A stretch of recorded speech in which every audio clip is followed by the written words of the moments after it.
o'tirib ishlaydigan odamlar bilan yuk ko'taradigan odamlarni oylig'i 2 xil. Nima uchun?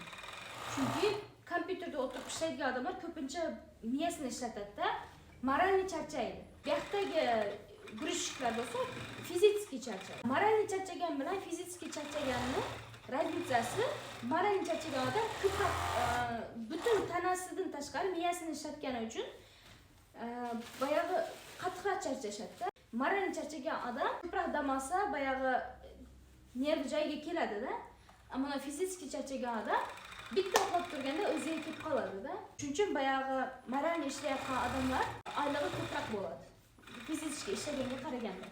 Shunga o'xshab, bizning ishimiz ham xuddi moralniy ishdek gap. Klientlarning uyiga borganimizda o'lchashimizning o'ziga 2-3 soat vaqt ketib qoladi. Shuni hisobiga bizning ish haqimiz biroz ko'ylak tikuvchilarga qaraganda, parda tikuvchilarga qaraganda qimmatroq yuradi. To'g'ri tushunasizlar deb o'ylayman. Shuning uchun ham balkim qilayotgan ishimiz klientlarga ko'proq yoqadi.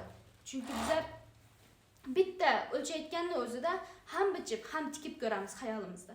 Shuning uchun biz ko'proq charchaymiz.